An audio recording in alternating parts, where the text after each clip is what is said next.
द्वारकाधीश की नगरी में, द्वारकाधीश के चरणों में।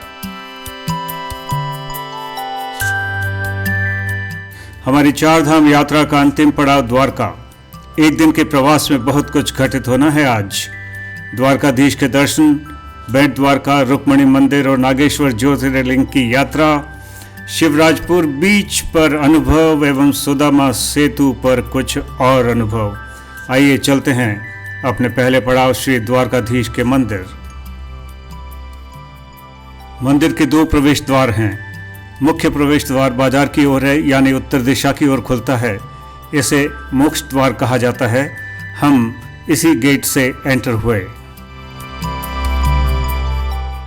भगवान द्वारकाधीश के दर्शन करके हम आ गए हैं बाहर। मंदिर के बारे में जितनी भी जानकारी है हम मंदिर के आसपास रह के ही आपसे शेयर करेंगे। ऐसा कहा जाता है कि यदि आप श्री कृष्ण का दर्शन करें और आपको प्रसन्नता के भाव, समर्पण के भाव या खुशी के आंसू ना आए, तो इसका मतलब यह है कि आपके दर्शन अधूरे हैं। ठीक इसी अनुभव से गुजरे हम। भगवान श्री कृष्ण के पड़पौत्र वज्रनाभा ने हरिग्रह यानी भगवान श्री कृष्ण के आवास पर इस मंदिर का निर्माण करवाया था। मंदिर 27 मीटर गुणा 21 मीटर क्षेत्र में फैला हुआ है और शिखर की ऊंचाई 51.8 मीटर यानी कि करीब 170 फीट है। मंडप में 72 सुंदर पिलर्स हैं।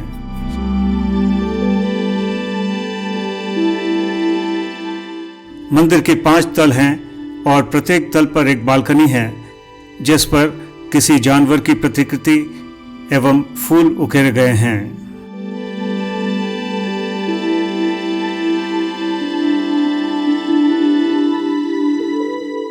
हम सभी को यह जिज्ञासा हुई कि भगवान कृष्ण की आंखों की पुतलियां करीब करीब बंद सी क्यों हैं। हमें बताया गया कि आतंककारियों के हमले से बचने के लिए श्री कृष्ण को कहीं गहरे में छुपा दिया गया था। जब हमले समाप्त हो गए तब भगवान कृष्ण ने आदेश दिया कि एक निश्चित दिन और समय पर उन्हें निकालकर पुनः मंदिर में स्थापित किया जाए, लेकिन पुजारी ने निश्चित समय से पहले ही उन्हें निकाल लिया और इसलिए जिस स्थिति में प्रभु उस समय थे उसी तरह स्थापित कर दिए गए।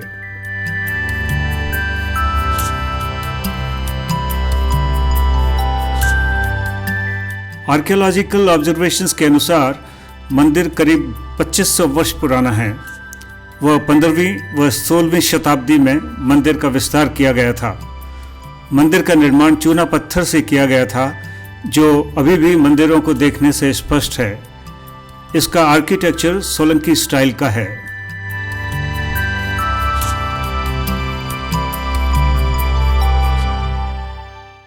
जरा ध्यान से देखें, ध्वजारोहण का यह दृश्य बहुत ही अद्भुत है। ध्वजा को फहराते हुए जब आप देखते हैं तो आपका दिल कितना खुश होता है, आपको मैं बयान नहीं कर सकता। अभी ध्वजा को उन्होंने बदला है और बदल के वो नीचे आ रहे हैं। मंदिर के ऊपर जो ध्वज फहराया जाता है उस पर सूर्य एवं चंद्रमा अंकित है, जो यह दर्शाता है कि जब तक सूर्य एवं चंद्रमा रहेंगे तब तक भगवान श्री कृष्ण पृथ्वी पर रक्षक के रूप में मौजूद रहेंगे। ध्वज को दिन में 5 बार बदला जाता है, 3 बार सुबह एवं 2 बार शाम को। इसीलिए आप जब भी देखेंगे आपको एक नया अनुभव होता है। ध्वजा को बदलना एक समारोह है। ध्वजा को प्रायोजित करने वाले सभी लोग ब्राह्मणों को भोजन करवाते हैं। वे अपने सिर पर ध्वजा रखकर नाचते बजाते उसे मंदिर में लाते हैं। ध्वजा श्री कृष्ण को चढ़ाई जाती है और तत्पश्चात उसे शिखर पर बदला जाता है। यदि आपको ध्वजा का चढ़ावा करना है तो आपको 2 से 5 वर्ष तक इंतजार करना पड़ सकता है। जब हम मंदिर में आते हैं तो हमारा ध्यान दर्शन पर ही केंद्रित रहता है। यह सही भी है, लेकिन मैं आपको राय दूंगा कि दर्शन उपरांत संपूर्ण परिसर का ध्यानपूर्वक यात्रा अवश्य करें। मोक्ष द्वार में प्रवेश करते ही दाईं ओर कुशेश्वर महादेव व बाईं ओर काशी विश्वनाथ शिवलिंग, गायत्री मंदिर व कोलवा भगत को समर्पित मंदिर हैं। मुख्य मंदिर के सामने की ओर माता देवकी का मंदिर है। मंदिर के पीछे भगवान कृष्ण की पत्नियों के मंदिर हैं, जिन्हें रानीवास कहा जाता है। भगवान के बाईं ओर बड़े भाई बलराम और दाईं ओर उनके पुत्र प्रद्युम्न एवं पौत्र अनिरुद्ध के मंदिर हैं।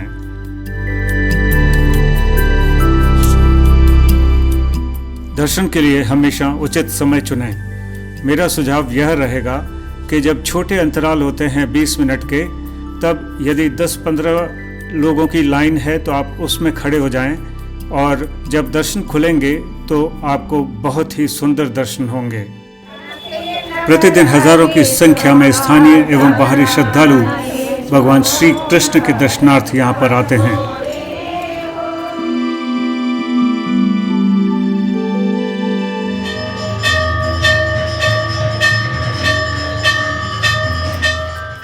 गोमती नदी के किनारे बहुत सारे मंदिर हैं, और ऐसे ही एक मंदिर में आरती हो रही थी जिसमें हम सम्मिलित हुए।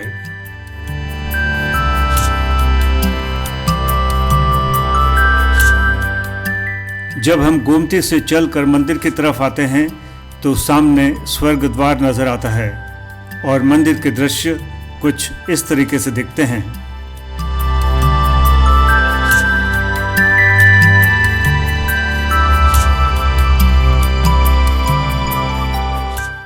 जैसे जैसे सांझ ढल रही थी, वैसे वैसे रोशनी की चकाचौंध करती हुई दुकानें और मंदिर की भव्यता बढ़ती जा रही थी।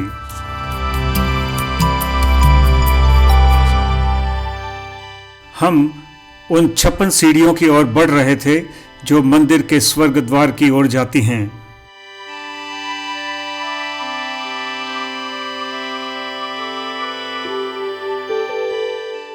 आप चाहे मंदिर की सीढ़ियां चढ़ रहे हैं या उतर रहे हैं, यहाँ आस्था के सैलाब में बहकर खो जाना एक विशेष आध्यात्मिक अनुभव है।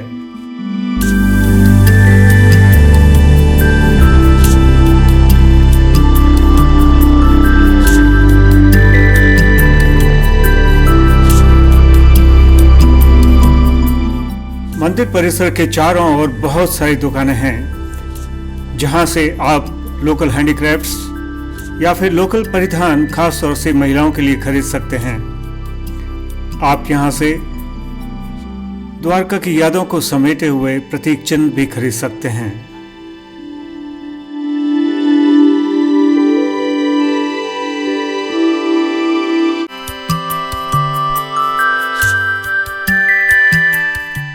द्वारका का इतिहास महाभारत तक जाता है।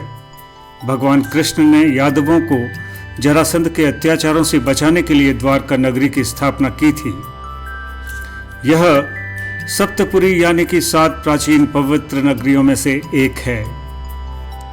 यह पवित्र मंदिर जो कि सामने आपको नजर आ रहा है, दिन में जितना भव्य नजर आता है, शायद रात्रि में उसकी भव्यता उससे 4 गुनी है।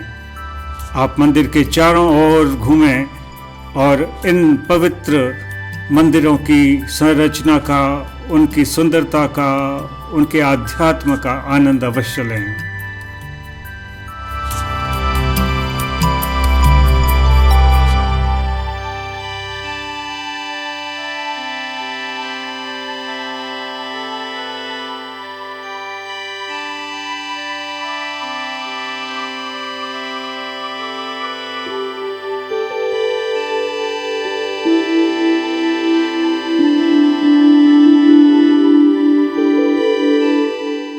द्वारकाधीश मंदिर के पीछे यानी दक्षिण में गोमती नदी है, और उस पर जो पुल बना है उसे कहते हैं सुदामा सेतु।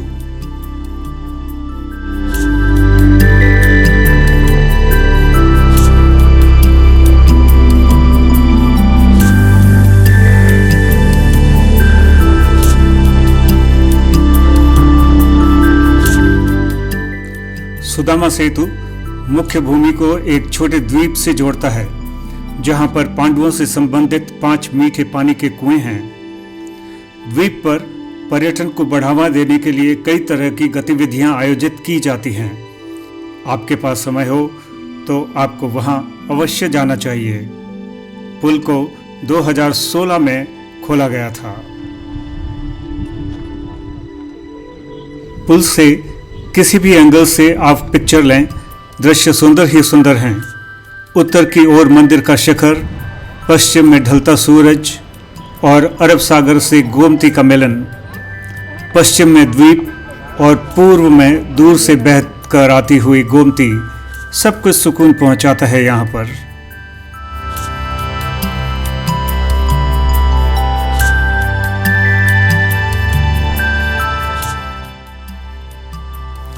सुदामा सेतु एक सस्पेंशन ब्रिज है।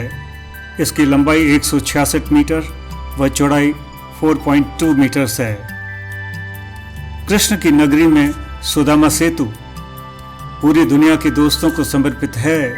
यह पुल, ऐसा मैं मानता हूँ, फ्रेंडशिप का प्रतीक या सिनोनिम कहूँ तो कोई अतिशयोक्ति नहीं है।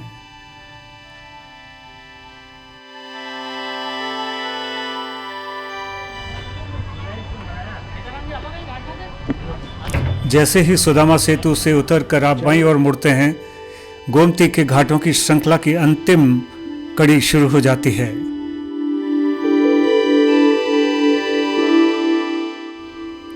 मैं इन सभी घाटों को देखना चाहता हूँ, उनको जीना चाहता हूँ। मैं जब भी नदी के किनारे जाता हूँ तो अवश्य रूप से घाटों की सैर करता हूँ। वाराणसी के घाटों की और ऋषिकेश में गंगा के तट पर स्थित घाटों की यात्रा यदि आप देखना चाहते हैं तो मैं लिंक नीचे दे दूंगा।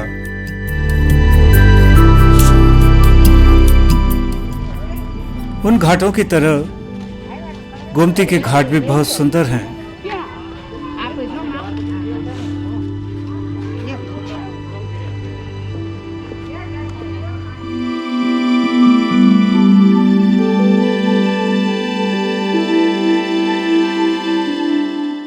भांति भांति के लोग सब अपनी मस्ती में अपने तरीके से जीते हुए।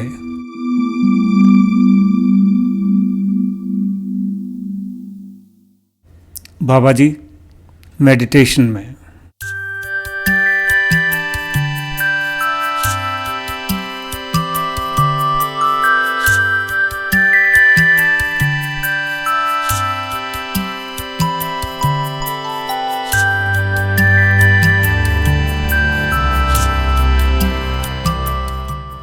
एक तरफ नदी, सामने नदी का मुहाना, ढलता सूर्य और दाईं ओर मंदिरों की कतारें। बहुत ही सुंदर दृश्य है यह।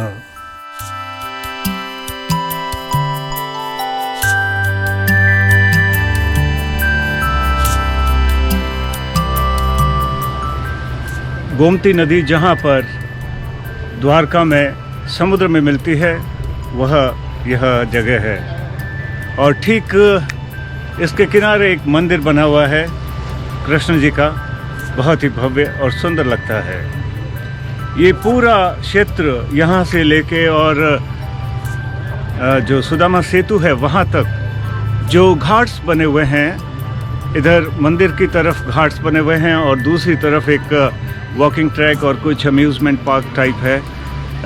बहुत ही सुंदर एरिया है। मुझे कभी ये पता नहीं था कि द्वारका में ऐसी चीज़ें भी है। जैसे हम वाराणसी के घाटों पर या ऋषिकेश के घाटों पर घूमते हैं, ठीक उसी तरह की फीलिंग होती है यहाँ पर। एंड मैं समझता हूँ यदि आप आते हैं तो ज़रूर समय निकालिए और इनको देखिए, you will like it.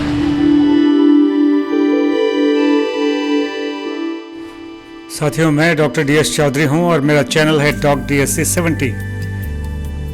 If you like my work, please subscribe to the channel, share it and like it. Thank you very much for watching this episode. See you. Bye-bye.